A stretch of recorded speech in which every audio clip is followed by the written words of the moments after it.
One of the first movies I saw here in Philadelphia, PA, was Superman Returns. My sister at the time, she got movie passes. She was involved with radio, so they get promo things. But I got two early screening passes for Superman Returns. She knows I love superheroes. She knows Superman is a superhero. So I get the tickets, bring my girlfriend, and like the movie. I like the movie a lot. And then reactions happen. The internet happens. And this movie just repeatedly became this weird punching bag for criticism. Today, we're here to discuss how this movie is ahead of its time, even down to recent comments. So let's go. Quiet on the set. Camera speed. Sound production, take one. Action! Let me just tell you about my experience, AKAPAD. Welcome back to the show of shows where this is Superman, this is Fantastic Four month, this is the first drop of that content, so just be on the lookout. We're having fun. We're going to talk a lot of Man of Steel. The crazy thing is, the Clark Kent content, it doesn't go very far. I don't know. I think people are done with the character. I don't know. But with all of that, I like him. I like the character. I like the franchise. Christopher, let me leapfrog then. Christopher McQuarrie. So, we're in this press junket tour for Mission Impossible, The Final Reckoning, which, by the way, has grossed $562 million off of a potential $400 million budget. Right? That's impressive.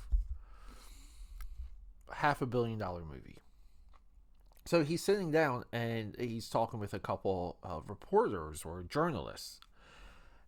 And he's talking about this pitch that him and Tom Cruise had for a follow-up to Man of Steel, where Tom Cruise would play the Green Lantern, and him and Superman, Tom Cruise and Superman, would go on some type of space adventure or do something nuts, right? And during this interview, he says that that idea got rejected. It just didn't get used. It wasn't popular, whatever. But that was their pitch. And he makes a comment about how with this new Superman movie, or with any in general, you have to get away from the shadow of Richard Donner. Because he believes every single movie is in the shadow of Richard Donner. Now, I don't think this is the case for Zack Snyder's Man of Steel. And we saw how much of a blowback that movie had, where I liked it when I saw it. I like a lot of things when I see it. AKAPADers, because I'm happy to watch a movie. I don't know. That's my baseline. But then the internet happens, right? And then we see Man of Steel just constantly get attacked year after year, comment after comment, where people just believe it's this dark, gritty, dirty movie where he kills people. And you're just like, no, that's not Man of Steel. We gotta move past that comment, right? We gotta move past that thought. In the shadow of Richard Donner, as observed by Christopher McQuarrie, Oscar winner, Usual Suspects. And then we get to this movie, and there's a documentary. I think the guy's name was Rob Brown that made the documentary that was included with the Superman Returns VHS or DVD, just the home release.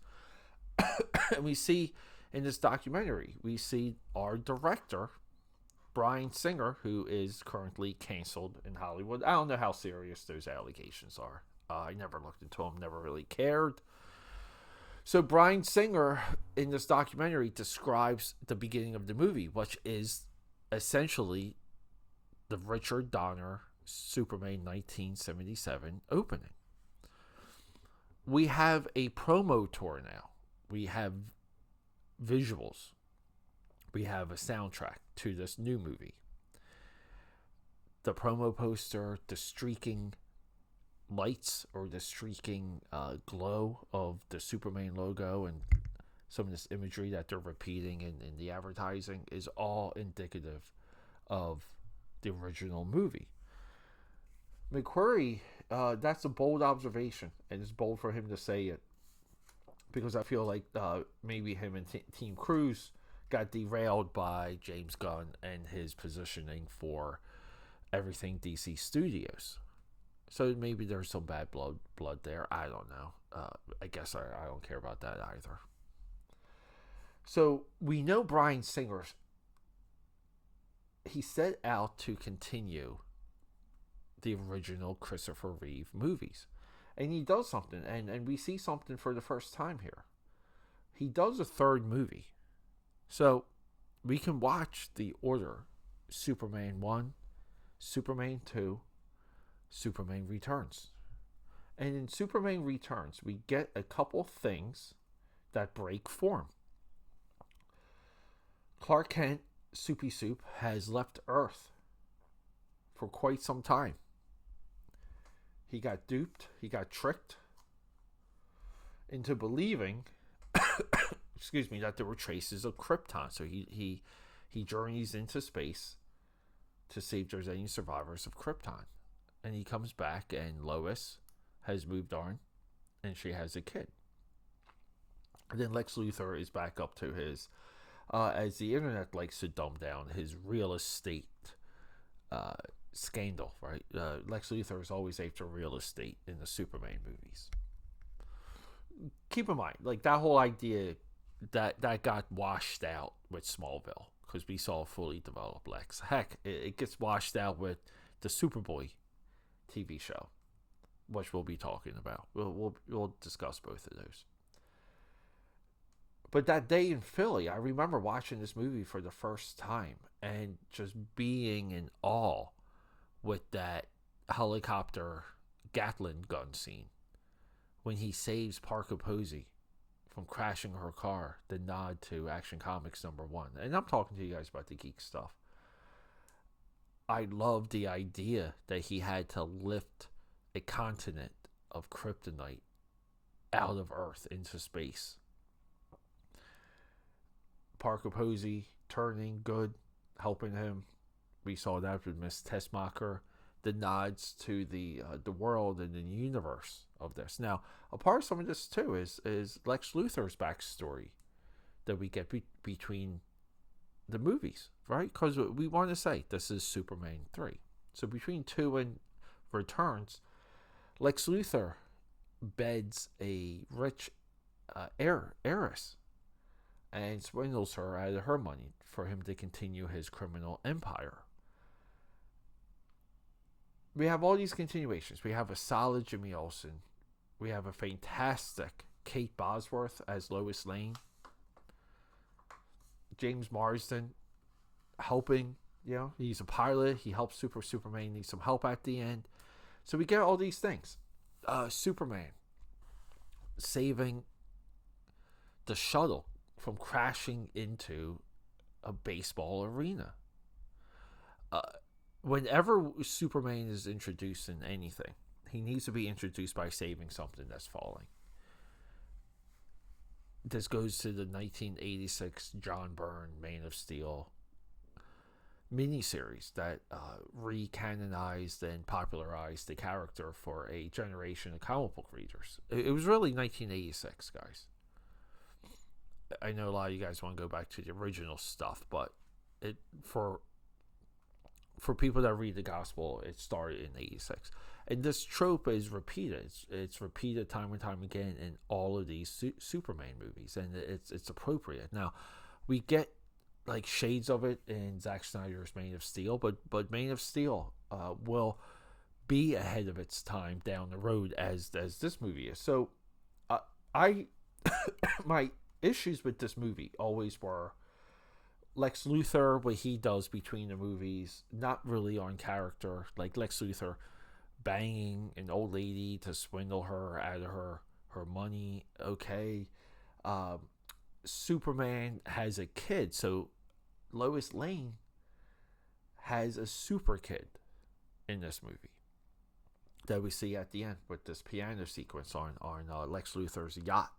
He does it to save his mother.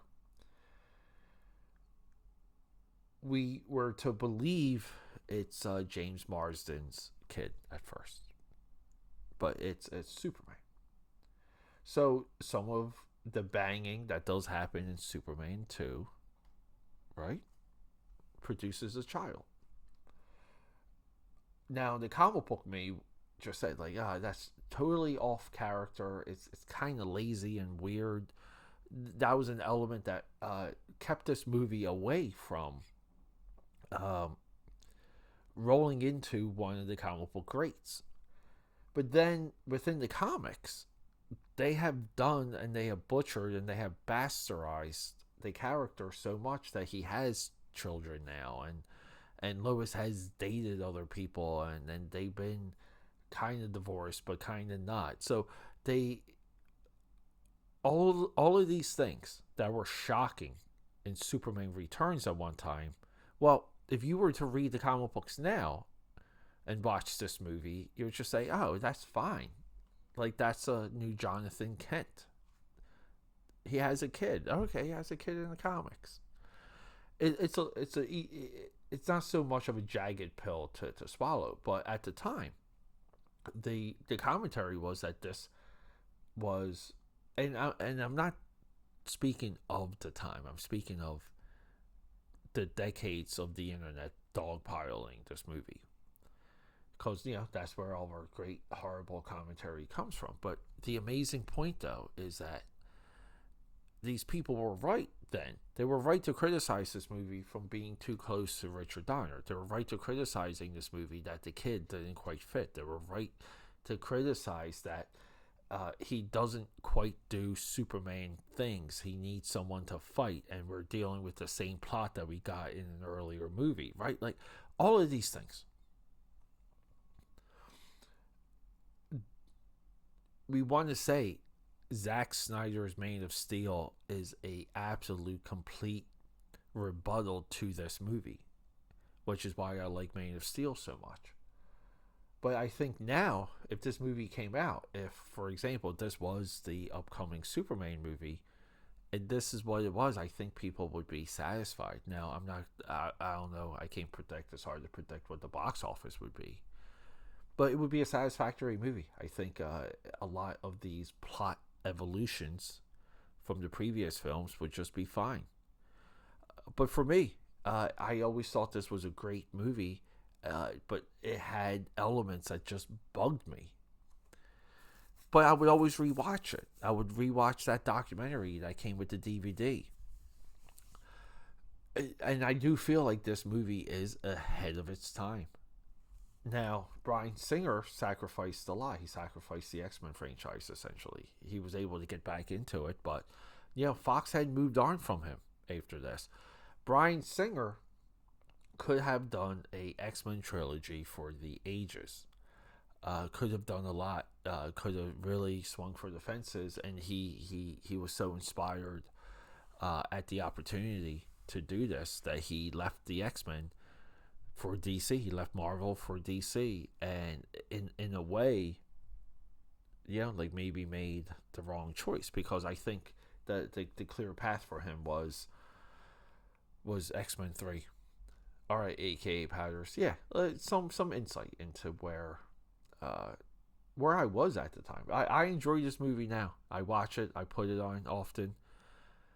Rhythm and Hughes Studios, if you guys are familiar with that Rhythm and Hughes had a big segment on that DVD special effects house where they they do their digital Marlon Brando, one of our first ever digital actors being brought back to life. Really cool stuff at AK Power. So I might just put it on today. Okay, that's a wrap.